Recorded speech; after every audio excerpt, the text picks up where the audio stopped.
Boy in the Striped Pajamas by John Boyne. Videoed by Hannah K. L., Emma G., Zack H., Doug W., and Sam J. Imagine you were outside a concentration camp talking to a small boy on the other side of the fence. You are Bruno. In the exposition of Boy in the Striped Pajamas, Bruno and Shamil decide to be friends, even though they're on different sides of the fence. In the rising action, many things happen. Bruno gives Shamil food. Bruno and Shamil tell each other about their own lives, and Bruno sees Shamil on the other side of the fence in Bruno's kitchen. In the climax, Shamil's father goes missing in the concentration camp, and Bruno decides to go to the other side and help look.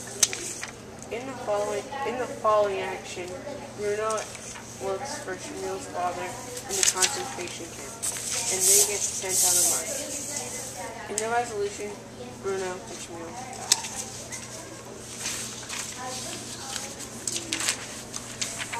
What would you do if you had to move to the middle of nowhere for your dad's job?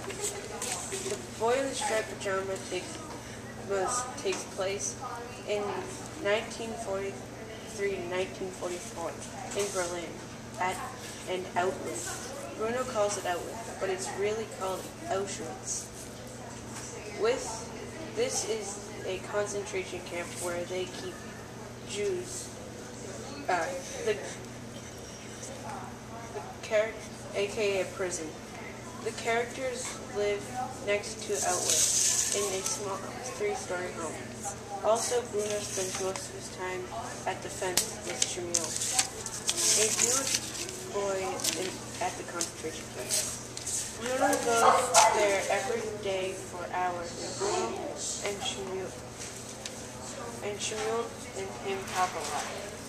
Shamil wants to leave Auschwitz so bad, and Bruno wants to go in and explore something. Shamil said, "You don't know what it's like here," and Bruno said, "You're lucky."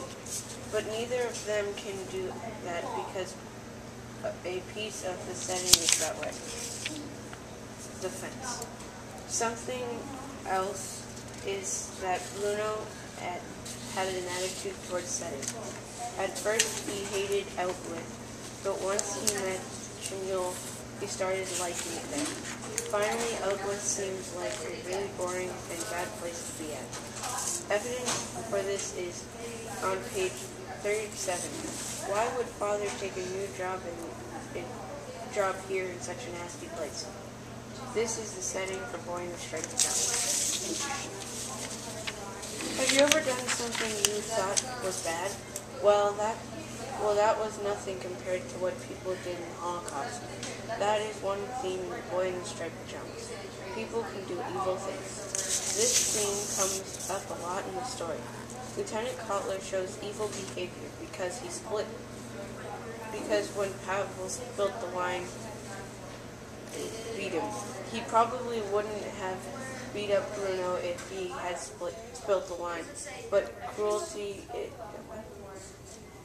he thinks it's fine to beat up Pavel just because he's Jewish. A specific quote that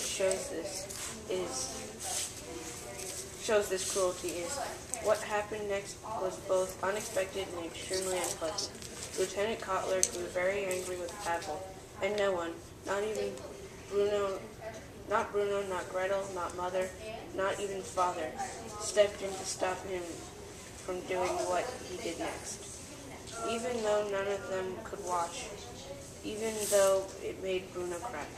Bruno does not agree with this cruel behavior towards Jewish people. Furthermore, when Bruno is talking to Father about the people on the other side of the fence, Father said, "Well, they're not people. They're not even people." He thinks that just because they're Jewish, they're not worthy to be human. In the book, Father specifically says, "Those people, well, they're not people at all."